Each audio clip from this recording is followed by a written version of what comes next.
আমাদের লক্ষ্য আমাদের আল্লাহর জমিনে আল্লাহর দ্বীনকে জিন্দা করব, আল্লাহর জমিনে আল্লাহর দ্বীনকে বিজয়ী করব, আল্লাহর জমিনে কোরআনী শাসন কায়েম করব, আল্লাহর জমিনে খেলাফত কায়েম করব। সেজন্য যদি জীবন দিতে হয়, জীবন দেওয়াকে সৌভাগ্য মনে করব। রক্ত দিতে হলে রক্তের গঙ্গা প্রবাহিত করব। সন্তানদেরকে ইতিম করতে হলে সন্তানরা ইতিম হবে, স্ত্রীদেরকে বিধবা করতে হলে তারা বিধবা হবে। জীবনের বিনিময়ে আল্লাহর জমিনে কোরআনের রাজ কায়েম হওয়া, এটাই আমাদের চূড়ান্ত স্বপ্ন। বলতে চাই, জুলাই এবং আগস্টের বিপ্লবে এদেশের তাওহীদি জনতা, কোরআন প্রেমী জনতা যেভাবে বুক টান করে জালিমের বিরুদ্ধে লড়াই করেছে, যেভাবে স্বৈরতন্ত্র এবং ফ্যাসিবাদের বিরুদ্ধে মোকাবেলা করেছে, এদেশে এতে সত্যপন্থী মানুষের বুকের মধ্যে সাহস জন্মেছে এবং এই সাহসকে পুঁজি করেই আগামীর বিপ্লব হবে ইসলামের বিপ্লব। আর এই বিপ্লবটা ছিল ইসলামী বিপ্লবের পূর্বাভাস। কিভাবে পূর্বাভাস বলি? ছোট্ট একটা সিম্পটম বলি। আপনারা লক্ষ্য করেছেন 5ই আগস্ট দুপুর 1টা থেকে 2টোর মধ্যে যখন গোটা বাংলাদেশের মানুষ জানতে পারলো লেডি ফেরাউন পালিয়েছে, গোটা বাংলাদেশে 1 ঘন্টার মধ্যে একটা ঐতিহাসিক ঘটনা ঘটেছে। সেই ঘটনাটা কি? টেকনাফ থেকে তেতুলিয়ায় ভাস্কর্য নামে মুসলমানদের জনপদে যত মূর্তি বানানো হয়েছিল, 1 ঘন্টার ব্যবধানে একটা মূর্তিও আস্ত থাকে নাই। সেটা যত দুর্ভেদ্য জায়গাতেই হোক না কেন, হাইকোর্ট, সুপ্রিম কোর্ট থেকে শুরু করে সেনানিবাস পর্যন্ত, রাজপথ থেকে শুরু করে অন্য একটা পাড়া এবং মহল্লার রাস্তার মোড় পর্যন্ত ভাস্কর্য নামক মুসলিম জনপদের শিরকের আখড়া সমস্ত মূর্তি ভেঙে গুড়িয়ে দেওয়া হয়েছে।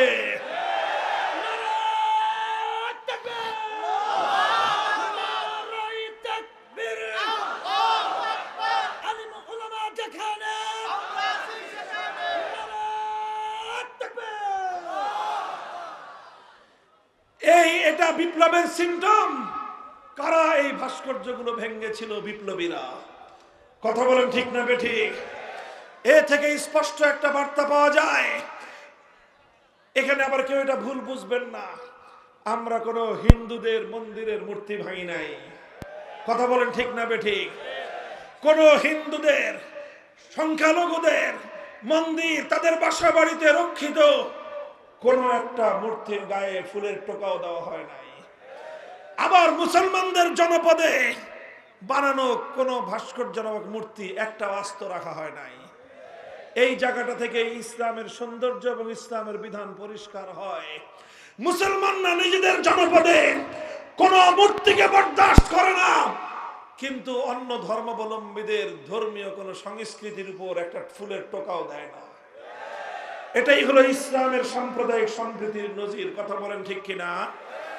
আজ আবার স্পষ্ট পয়গাম, আমরা একথাই বলতে চাই, আমরা বাংলার মাটি থেকে, শাহজালালের পুণ্যভূমি থেকে, শাহ মাকদুমের বাংলার মাটি থেকে শিরকের সমস্ত আখড়া যেভাবে আমরা উৎখাত করেছি, ইনশাআল্লাহ আগামীর একটা বিপ্লব হবে। সেই বিপ্লব হবে আল্লাহর জমিনে মানব রচিত সমস্ত আইনকে উৎখাত করে আল্লাহর কোরআনের আইন এদেশে বিজয়ী করা হবে, বিজয়ী করা হবে, বিজয়ী করা হবে ইনশাআল্লাহ।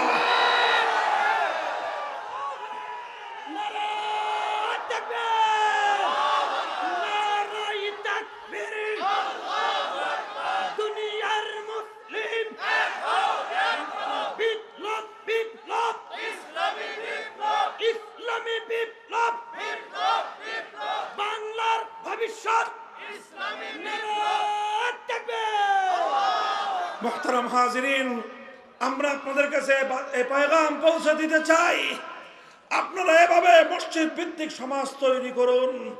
মুসলমানদের মার্কাজ হবে মসজিদ, মুসলমানদের সংস্কৃতি হবে মসজিদ কেন্দ্রিক, মুসলমানদের প্রতিটি কেন্দ্রের মূল কেন্দ্রবিন্দু হবে মসজিদ। মুসলমানদেরকে মসজিদ বিমুখ করে মূর্তিমুখী করবার যে কোনো হিন্দুয়ানি তৎপরতা, ভারতীয় সেই সকল ষড়যন্ত্রকে আমাদের এভাবেই রুখে দিতে হবে। প্রস্তুত থাকবেন তো ইনশাআল্লাহ? যেভাবে ফ্যাসিবাদকে বাংলার মাটি থেকে উৎখাত করা হয়েছে, যেভাবে ছোট ছোট স্বাধীনতা এনেছি, চূড়ান্ত স্বাধীনতা আনবার জন্য আল্লাহর কোরআনকে আল্লাহর জমিনে চূড়ান্তভাবে বাস্তবায়ন করবার জন্য যদি আমাদের রক্ত দিতে হয়, রক্ত দিতে হবে, জীবন দিতে হলে জীবন দিতে হবে, শাহাদাতের নজরানা দিতে হলে শাহাদাতের নজরানা দিতে হবে। 2000 তাজা প্রাণের মাধ্যমে 2000 তাজা প্রাণের মাধ্যমে যদি আমরা ফ্যাসিবাদকে বিতাড়িত করতে পারি, সেখানে মানব রচিত সমস্ত তন্ত্র মন্ত্রের কবর রচনা করে আল্লাহর কোরআনকে বিজয়ী করবার জন্য যদি 20,000 মানুষের শাহাদাতের নজরানার প্রয়োজন হয়, শহীদি ঈদগাহে মাথায় কাফনের কাপড় বেঁধে কারা কারা প্রস্তুত থাকবা? হাত তুলে খোদার কাছে শপথ করো।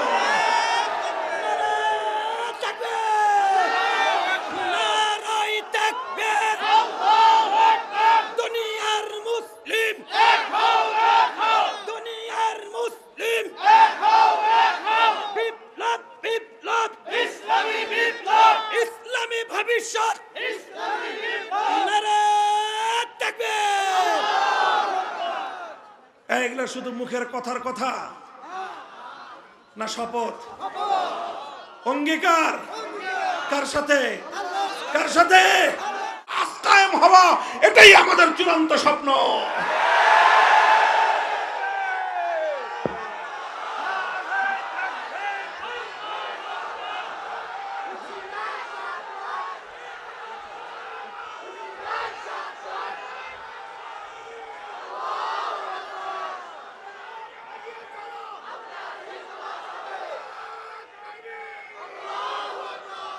এটা তো আমাদের পরিষ্কার কথা। আমরা আমাদের সব কিছুর বিনিময়ে হলেও আল্লাহর জমিন, আল্লাহর দ্বীনকে বিজয়ী করতে চাই, কোরআনের রাজ কায়েম করতে চাই, ইসলামী শাসন ব্যবস্থা প্রতিষ্ঠা করতে চাই। আল্লাহর এই জমিনকে আল্লাহর আইন দ্বারা আমরা শাসিত, শাসন এবং পরিচালনা করতে চাই।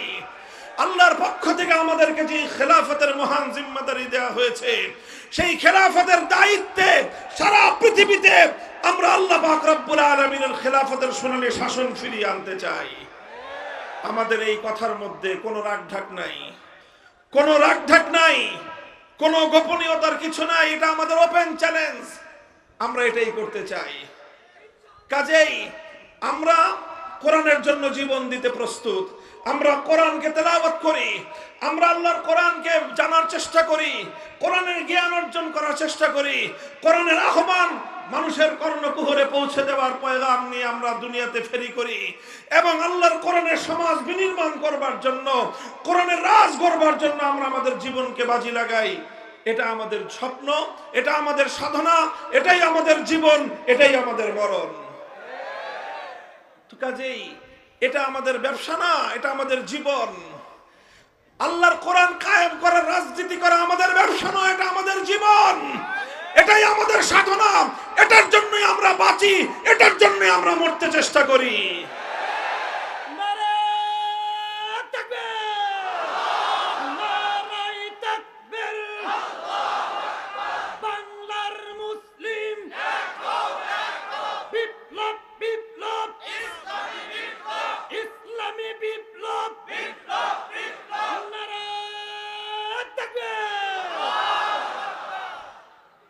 তবে ইসলাম নিয়ে ব্যবসা করে এক শ্রেণীর মানুষ আছে, ধর্ম নিয়ে ব্যবসা করে এক শ্রেণীর মানুষ আছে।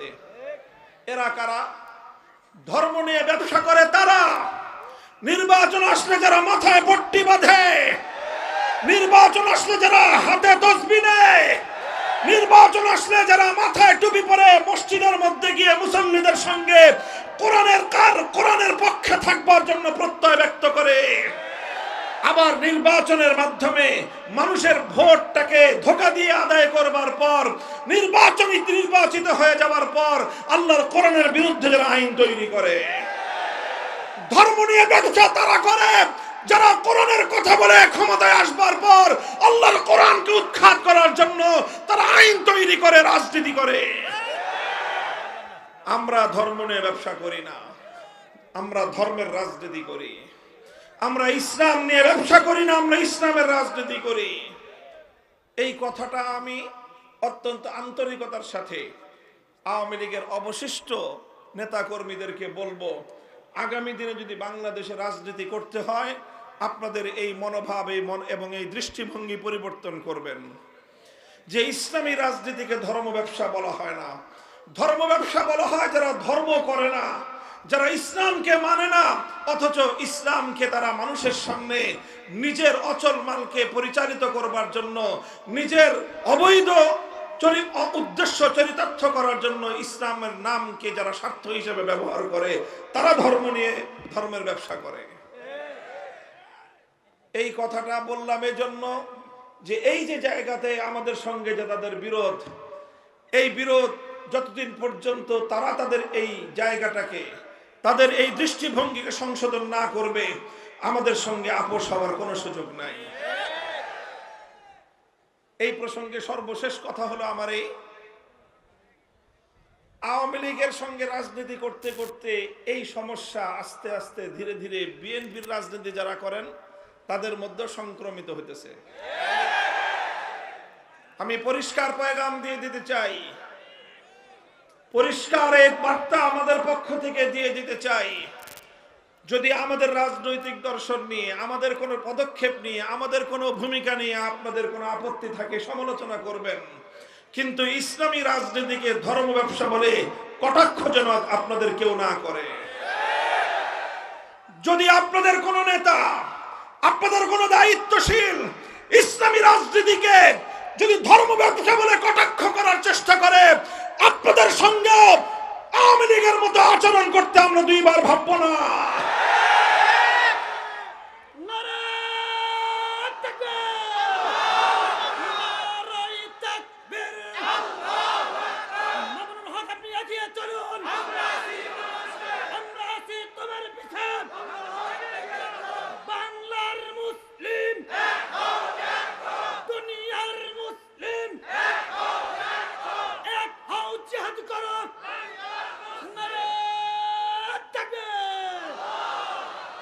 মোহতারাম হাজিরিন, কথাটা পরিষ্কার, সুন্দর পরিষ্কার একটা বার্তা।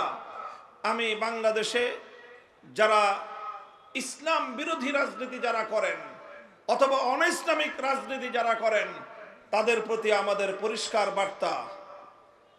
এখন মুখে কথা বলছি, সুন্দরভাবে বুঝিয়ে বলছি, যদি আপনি ইসলামের বিরুদ্ধাচরণ করতে চান, গণতান্ত্রিক দেশে ইসলামের বিরুদ্ধাচরণ করতে পারেন। মনে রাখেন, ইসলামের বিরুদ্ধাচরণ করে কেউ ইসলামের এই আল্লাহর প্রজ্বলিত এই আলোক নিভিয়ে দিতে পারবে না। ইসলামের জন্মের প্রথম দিন থেকে ইসলামের বিরুদ্ধাচরণ করা হয়েছে। সকল বিরুদ্ধবাদীরাই একদিন ধ্বংস হয়ে গেছে। ইসলাম তার স্বমহিমায় পৃথিবীতে তার আলো বিকিরণ করেই গিয়েছে। আজও আপনি চাইলে আপনি ইসলামের বিরুদ্ধাচরণ করতে পারেন, কিন্তু ইসলাম প্রতিষ্ঠার রাজনীতিকে ধর্ম ব্যবসা বলে কটাক্ষ করবার চেষ্টা করবেন না। আজ এ কথা শান্ত কণ্ঠে বলছি, মনে রাখবেন, এ দেশে আমরা ধীরে ধীরে আলহামদুলিল্লাহ আল্লাহর কোরআনের প্রতি, ইসলামী অনুশাসনের প্রতি, ইসলামী শাসন ব্যবস্থার প্রতি, খেলাফতের শাসন ব্যবস্থার প্রতি, ইসলামী রাজনীতির প্রতি শুধুমাত্র আলেম সমাজ নয়, শুধুমাত্র মাদ্রাসা মসজিদের জনশক্তি নয়, প্রতিটি বিশ্ববিদ্যালয়ে, প্রতিটি ক্যাম্পাসে, প্রতিটি কলেজে, স্কুলে পর্যন্ত ইনশাআল্লাহ আল কোরআনের সৈনিক তৈরি হতে শুরু করেছে।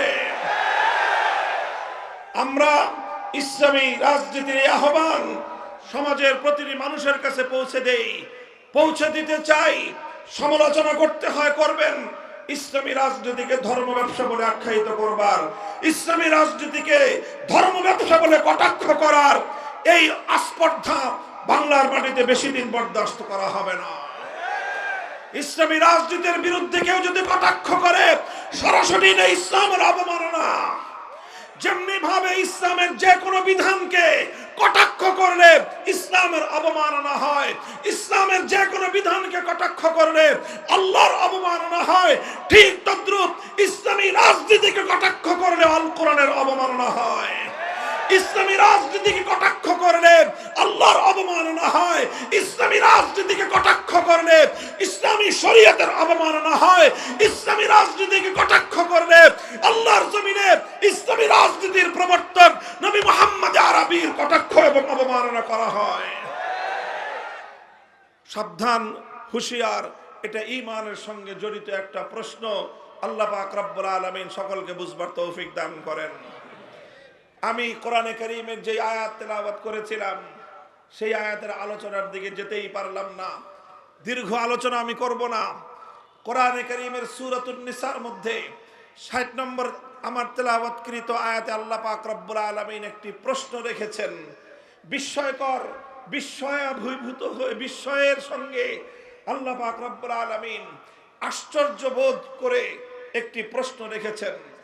আল্লাহ বলেন, আলাম তারা ইলাল্লাযীনা ইয়াজউমুনা আন্নাহুম আমানু বিমা উনজিলা ইলাইকা ওয়া মা উনজিলা মিন ক্বাবলিক ইউরিদুনা আন ইয়াতাহাকামু ইলাত তাগুতি ওয়া ক্বাদ উমিরু আন ইয়াকফুরু বিহি ওয়া ইউরিদুশ শাইতানু আন ইউদিল্লাহুম দালালাম বাঈদা।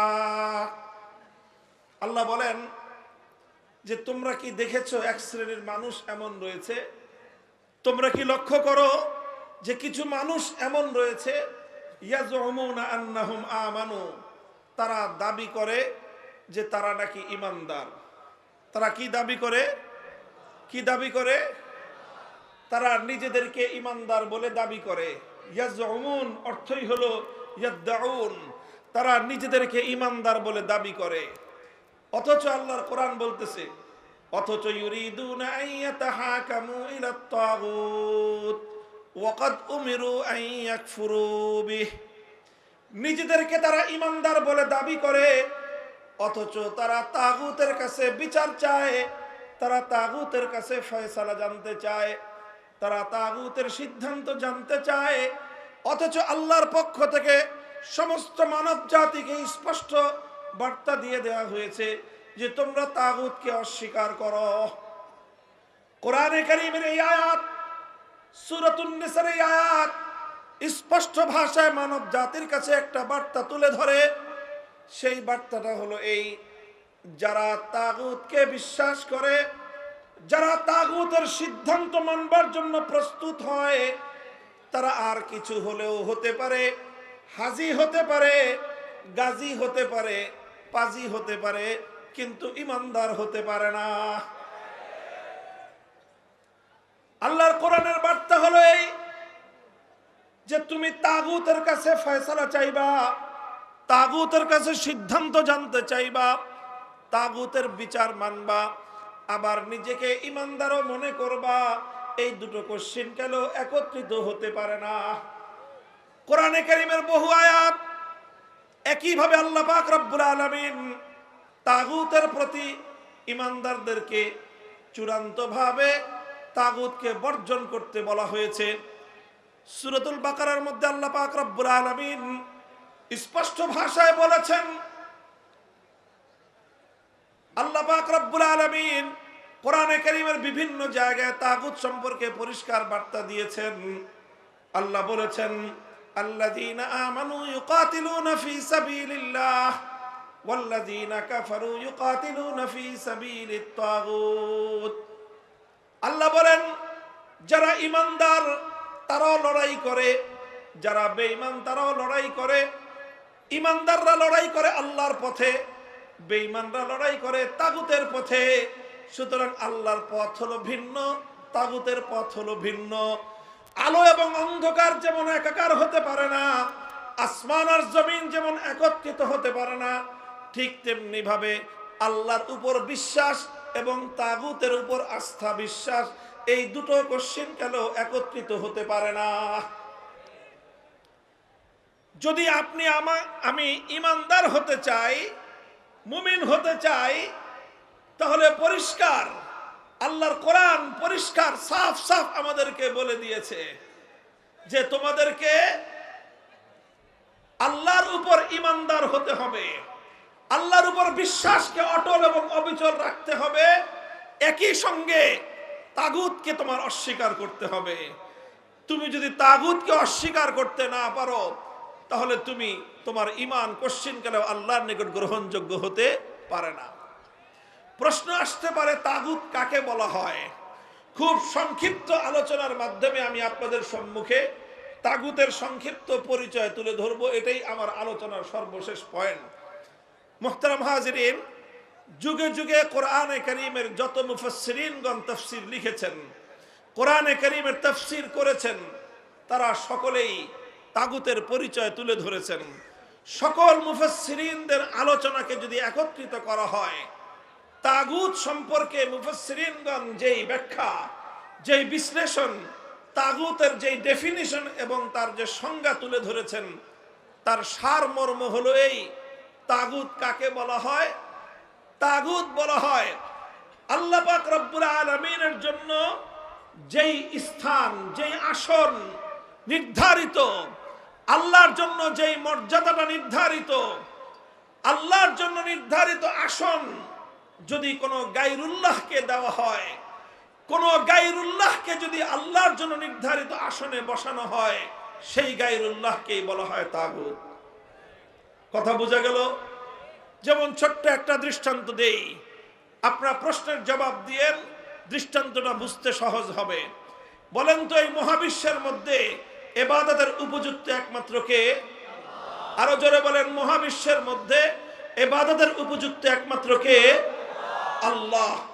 ইবাদতের উপযুক্ত একমাত্র আল্লাহ।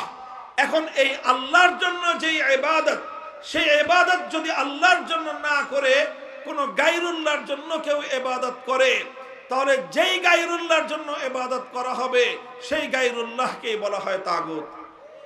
আরো স্পেসিফিক দৃষ্টান্ত বুঝেন, যেরকম কোরআনে কারীমের মধ্যে সে যুগের কথা বলা হয়েছে, সেই যুগে কিছু মানুষ আল্লাহকে বাদ দিয়ে লাত, মানাত, উজ্জা, হুবাল এই সকল দেবদেবতার পূজা করত, এই সকল দেবদেবতার ইবাদত করত।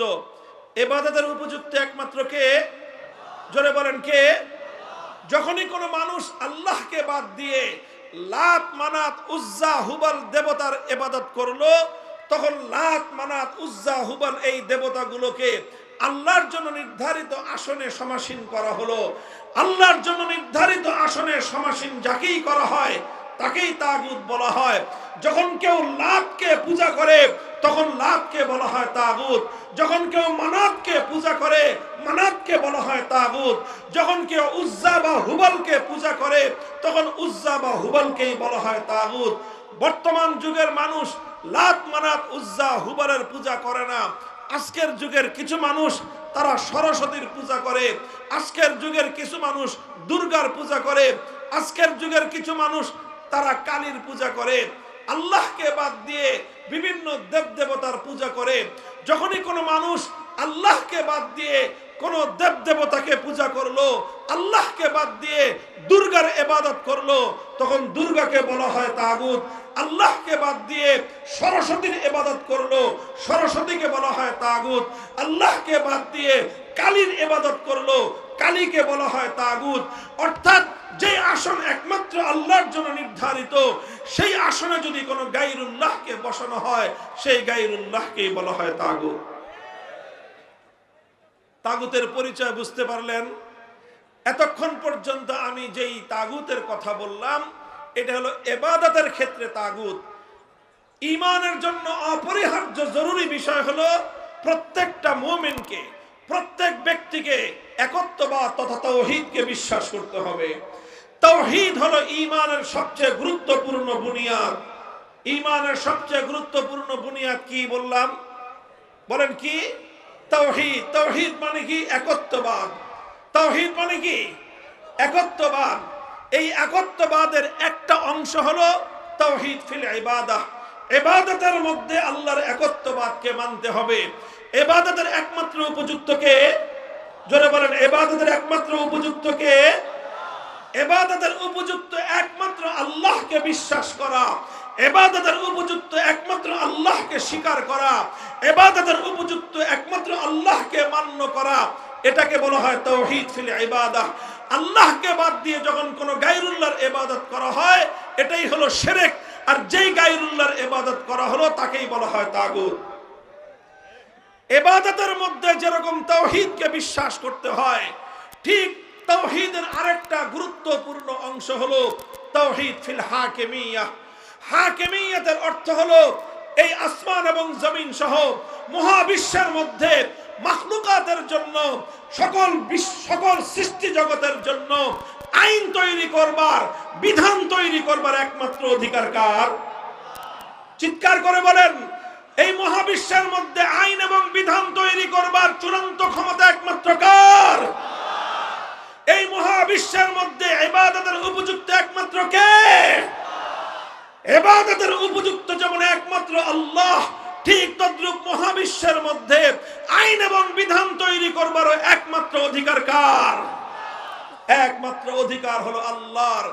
ইবাদতের উপযুক্ত একমাত্র আল্লাহ, এটাকে বলা হয় তাওহীদ ফিল ইবাদাহ, ইবাদতের তাওহীদ।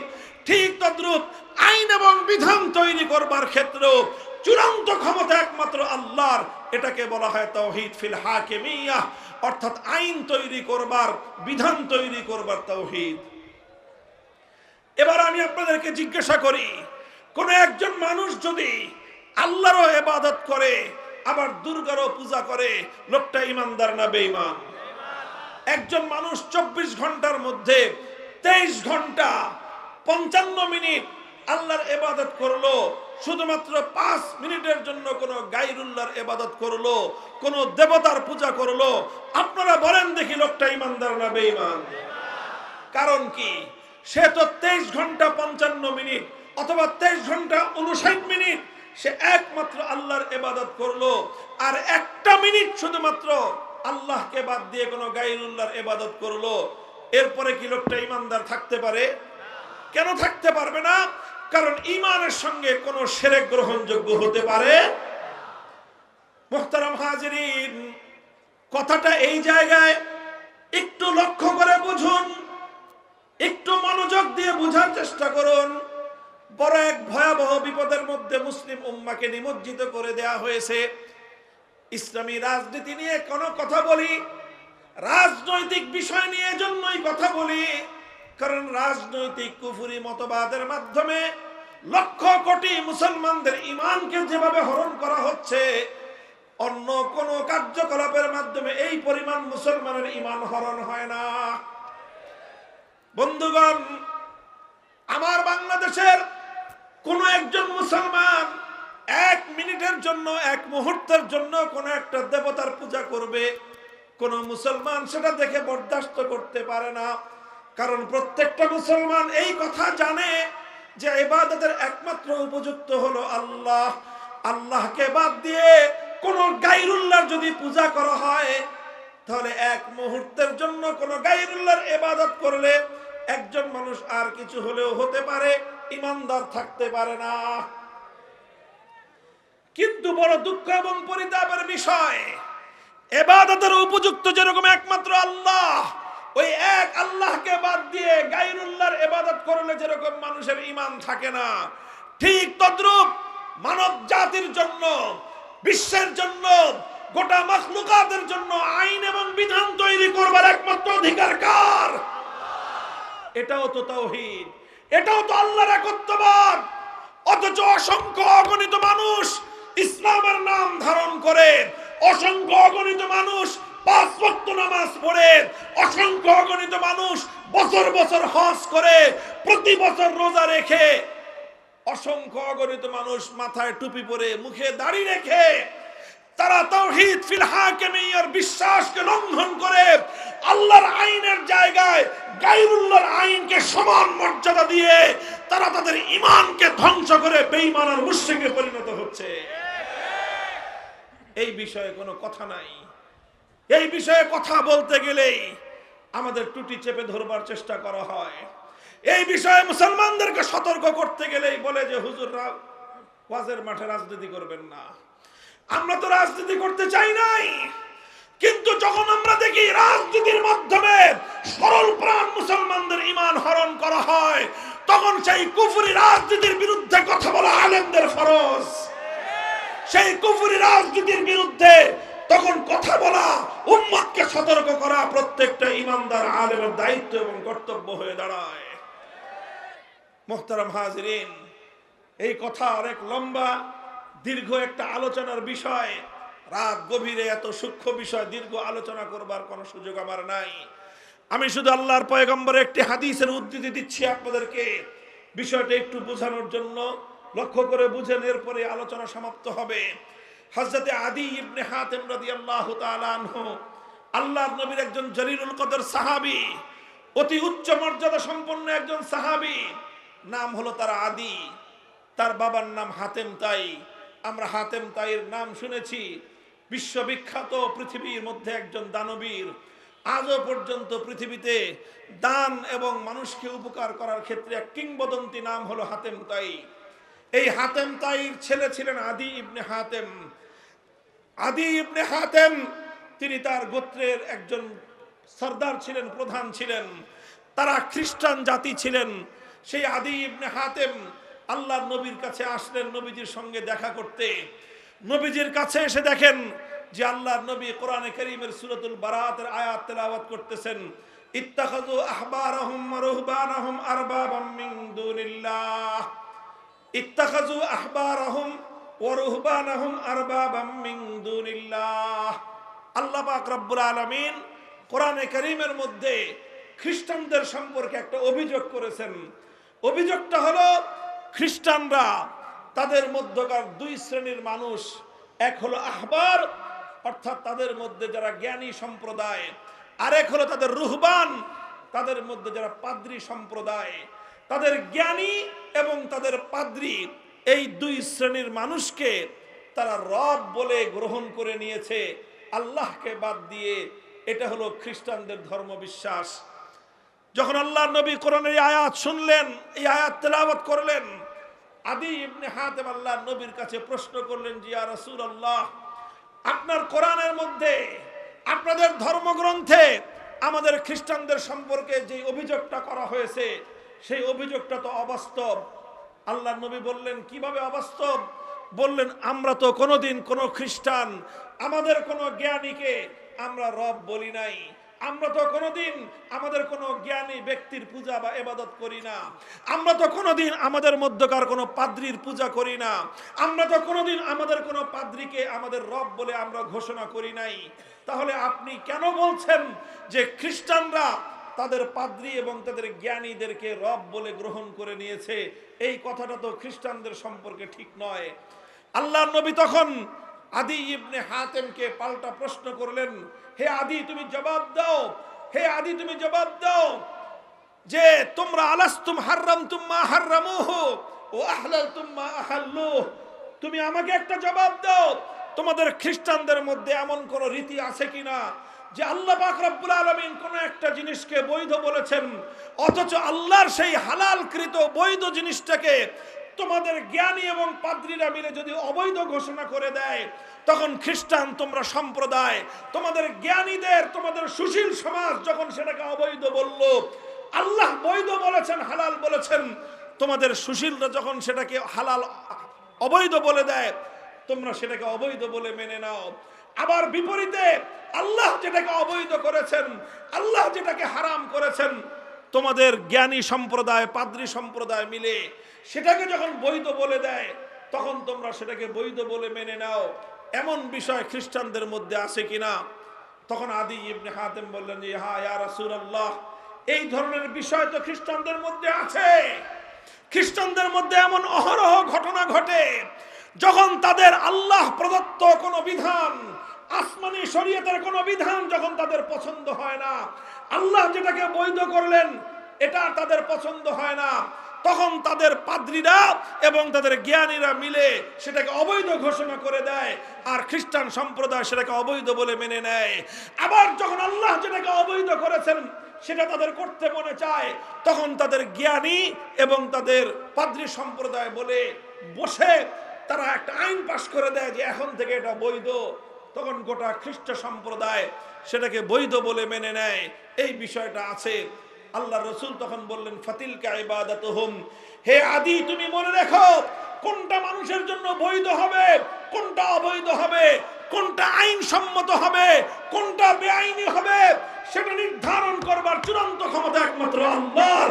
দুনিয়ার কোন মানুষ আল্লাহ পাক রব্বুল আলামিনের কোন বৈধকে অবৈধ ঘোষণা করতে পারে না। আল্লাহর কোন অবৈধকে দুনিয়ার কোন মানুষ বৈধ ঘোষণা করতে পারে না।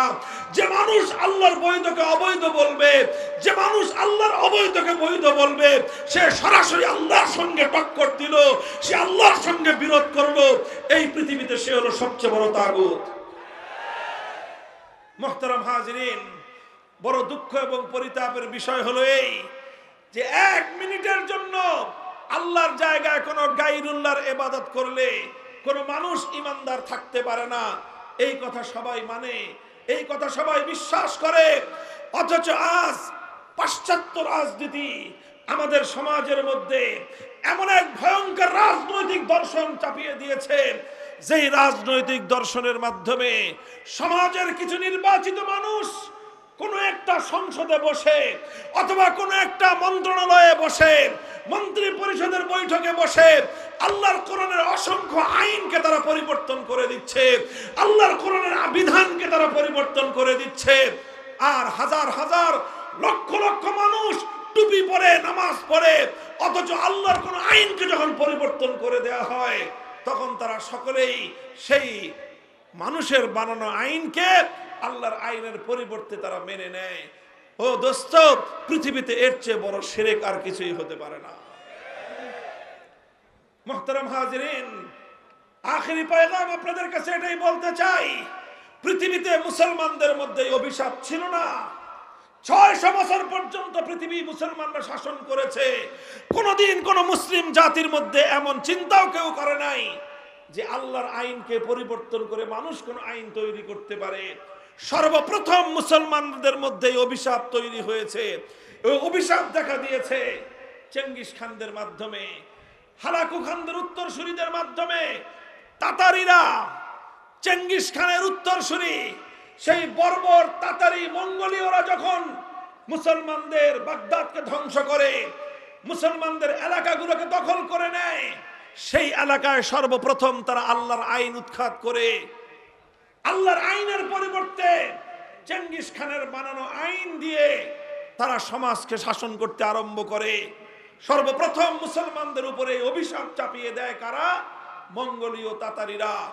যখন এই অভিশাপ মুসলমানদের উপর চেপে বসে, এই বিপদ যখন মুসলমানদের উপর চেপে বসে, মুসলমানদের আলেম সমাজ, মুসলমানদের নেতৃত্ব লক্ষ লক্ষ মানুষের রক্তের বিনিময়ে, শাহাদাতের বিনিময়ে এই চেঙ্গিসি ফিতনা আল্লাহর আইনের পরিবর্তে মানুষের বানানো আইনকে মোকাবেলা করার জন্য, মুসলিম সমাজ থেকে উৎখাত করার জন্য তারা অবিরাম সংগ্রাম করেছেন। শাইখুল ইসলাম ইবনে তাইমিয়া রাহমাতুল্লাহি আলাইহি, যার নাম আজ উচ্চারণ করা হয় আরবে এবং আজমে, যেই শাইখুল ইসলাম ইবনে তাইমিয়ার নাম উচ্চারণ না করে দুনিয়ার মুসলিম উম্মাহ এক কদম সামনে চলতে পারে না। সেই ইবনে তাইমিয়া রাহমাতুল্লাহি আলাইহি তার জীবদ্দশায় এই তাতারিদের মোকাবেলা করতে গিয়ে জীবনের দীর্ঘ একটা সময় কারারুদ্ধ থেকেছেন। 6 বার তিনি কারারুদ্ধ হয়েছেন। কারাগারের অন্ধকার প্রকোষ্ঠে তার জীবনের গুরুত্বপূর্ণ সময়, অধিকাংশ সময় অতিক্রান্ত হয়েছে। সব জুলুম সহ্য করেছেন, সমস্ত ত্যাগের কুরবানি হাসি মুখে বরণ করে নিয়েছেন, কিন্তু আল্লাহর আইনের পরিবর্তে মানুষের বানানো আইনকে এক মুহূর্তের জন্য মেনে নেন নাই। অনেক ত্যাগের কোরবানির মাধ্যমে এক সময় তাতারিদের পতন হয়, অনেক তাতারিরা মুসলমান হয়ে যায়, বাকিরা উৎখাত হয়ে আবার মুসলমানদের উপর, সেই মুসলমানদের উপর থেকে সেই বিপদ দূর হয়ে আবার আল্লাহর আইন এবং আল্লাহর শাসন, আল্লাহর কোরআনের শাসন ফিরে আসে। এইভাবে চলতে চলতে সেই মুসলমানদের সালতানাতে ওসমানিয়ার সময় পর্যন্ত, মুসলমানদের সালতানাতে ওসমানিয়া এবং এই ভারতবর্ষের মোগল সাম্রাজ্য সময় পর্যন্ত আইন চলতো একমাত্র কার? শাসন করত মুসলমান, শাসন করত শাসক, শাসন করত রাজা বাদশাহ, আইন চলত কার? এভাবেই চলছে। মুসলমানরা যখন 1757 সালে সর্বপ্রথম এই ব্রিটিশ বর্ষ, এটা যখন এই ভারতবর্ষকে ব্রিটিশরা দখল করে, মুসলমানদের রাজত্বকে দখল করে, ব্রিটিশরা যখন তাদের গোলামির জিঞ্জির দিয়ে জাতিকে বন্দী করে নেয়, তখন তারা সবচেয়ে বড় যেই বিপদটা মুসলমানদের কাঁধের উপর চাপিয়ে দিয়েছিল, তাদের স্বাধীনতা কেড়ে নিয়েছে, দেশ কেড়ে নিয়েছে, সম্পদ কেড়ে নিয়েছে। এটা বড় বিপদ ছিল না, বরং সবচেয়ে বড় বিপদ ছিল ব্রিটিশরা। তারা মুসলমানদের সমাজ থেকে আল্লাহর আইন, আল্লাহর কোরআনের আইন, শরীয়তের আইনকে উৎখাত করে ব্রিটিশ প্রবর্তিত আইন মুসলমানদের উপর চাপিয়ে দেয়। মুহতারাম হাজরিন, 190 বছর পর্যন্ত ব্রিটিশদের মোকাবেলা করা হয়েছে, সংগ্রাম করা হয়েছে, যুদ্ধ করা হয়েছে, জিহাদ করা হয়েছে, ব্রিটিশদেরকে উৎখাত করা হয়েছে। 1947 সালে 190 বছরের সংগ্রামের মধ্য দিয়ে ব্রিটিশদেরকে উৎখাত করা হয়েছিল। ব্রিটিশদের বানানো আইন দিয়ে আবার মুসলমানরা শাসিত হবে এজন্য নয়। ব্রিটিশরা উৎখাত হয়েছে 1947 সাল থেকে আজ 2025 সাল। কত বছর হয়? প্রায় 75 বছর, প্রায় 72-73 বছর। দীর্ঘ সময় বন্ধুগণ, এই দীর্ঘ একটা সময়, 78 বছর সময় অতিক্রান্ত হয়েছে। মুসলমানরা একটাই আক্ষেপ, যারা কোরআন বুঝেন, যারা হাদিস বুঝেন, ইসলামের ইতিহাস নিয়ে যারা স্টাডি করেন, আমাদের আক্ষেপ একটাই, 78 বছর আগে ব্রিটিশদেরকে আমাদের পূর্বপুরুষরা রক্তের বিনিময়ে, শাহাদাতের বিনিময়ে, অসংখ্য অগণিত মানুষের জীবনের বিনিময়ে যেই ব্রিটিশদেরকে বিতাড়িত করে আমরা আমাদের মাতৃভূমিকে স্বাধীন করেছিলাম, আমাদের মানচিত্র স্বাধীন হয়েছে, পতাকা স্বাধীন হয়েছে, কিন্তু জাতি হিসেবে আজও আমরা স্বাধীন হতে পারি নাই। বলবেন কেন জাতি হিসেবে স্বাধীন হতে পারলাম না? হে আমার জাতি, শুধু পতাকা, স্বাধীন পতাকা উড়লেই জাতি স্বাধীন হয় না, মানচিত্র স্বাধীন হলেই জাতি স্বাধীন হয় না। কিভাবে তুমি তোমাকে স্বাধীন ভাবো? আজও তোমার দেশের আদালত পরিচালিত হয় আল্লাহর কোরআনের আইন অনুযায়ী নয়, ব্রিটিশ প্রবর্তিত আইন অনুযায়ী। তুমি কিভাবে তোমাকে স্বাধীন ভাবো? আজও তোমার দেশের শাসন ব্যবস্থা পরিচালিত হয় আল্লাহ প্রদত্ত শাসন ব্যবস্থা অনুযায়ী নয়, বরং ব্রিটিশ প্রবর্তিত শাসন ব্যবস্থা অনুযায়ী আজও তোমার প্রশাসন চলে। আজও তোমার শিক্ষা ব্যবস্থা আল্লাহর কোরআনী শিক্ষা চলে না, ইসলামী শিক্ষা ব্যবস্থা দিয়ে তোমার দেশ চলে না, বরং ব্রিটিশ প্রবর্তিত শিক্ষা ব্যবস্থা দিয়ে আজও তোমার দেশ হয়। আজও তোমার দেশের অর্থনীতি আল্লাহ প্রদত্ত অর্থ ব্যবস্থা দিয়ে চলে না, আজও তোমার অর্থনীতি ব্রিটিশ প্রবর্তিত সুদ ভিত্তিক অর্থ ব্যবস্থা দিয়ে পরিচালিত হয়। যে দেশের অর্থ ব্যবস্থা ব্রিটিশ প্রবর্তিত, যে দেশের শিক্ষা ব্যবস্থা ব্রিটিশ প্রবর্তিত, যে দেশের শাসন ব্যবস্থা ব্রিটিশ প্রবর্তিত, যে দেশের আইন ব্রিটিশ প্রবর্তিত, তাদের মানচিত্র স্বাধীন হতে পারে, পতাকা স্বাধীন হতে পারে, সে জাতি আজও স্বাধীনতা পায় না।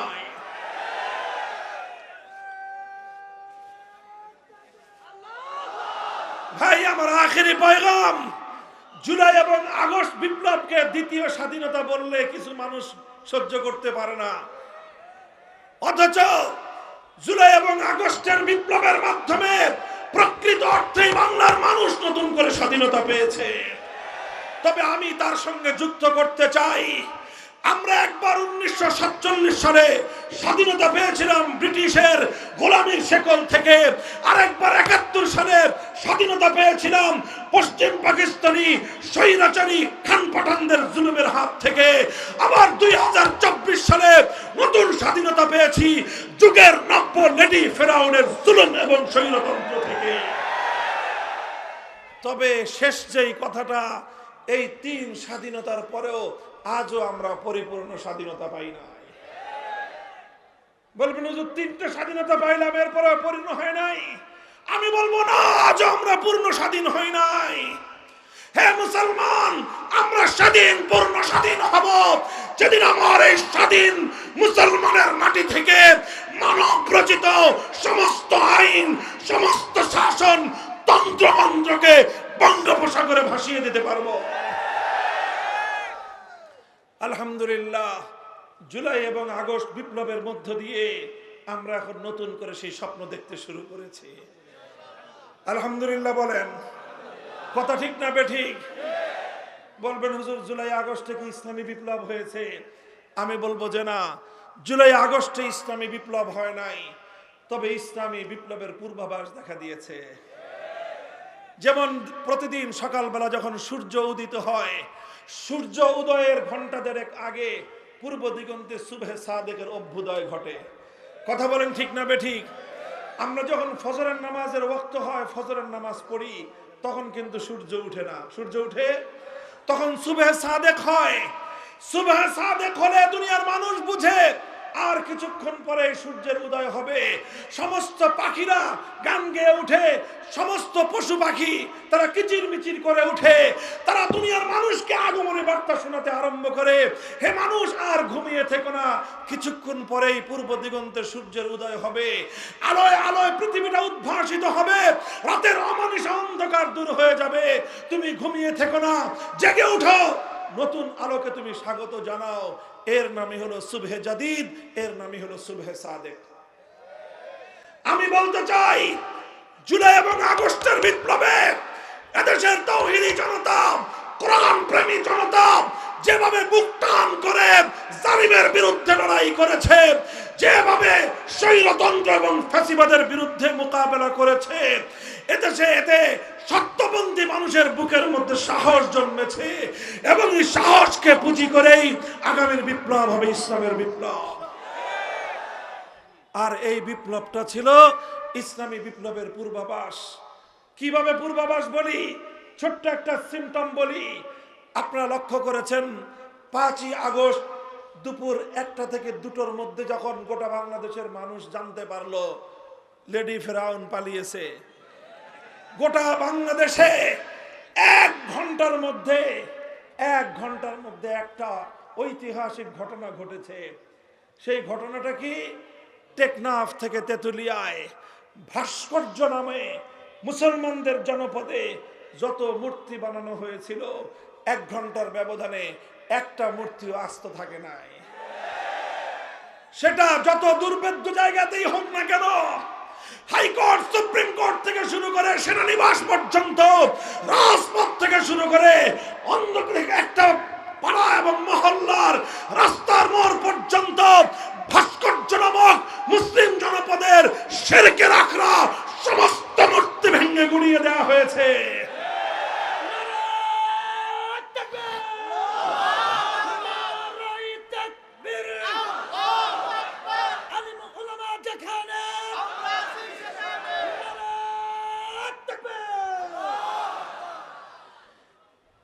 এটা বিপ্লবের সিম্পটম। কারা এই ভাস্কর্যগুলো ভেঙেছিল? বিপ্লবীরা। কথা বলেন ঠিক না বেঠিক? এ থেকে স্পষ্ট একটা বার্তা পাওয়া যায়। এখানে আবার কেউ এটা ভুল বুঝবেন না, আমরা কোনো হিন্দুদের মন্দিরের মূর্তি ভাঙি নাই। কথা বলেন ঠিক না বেঠিক?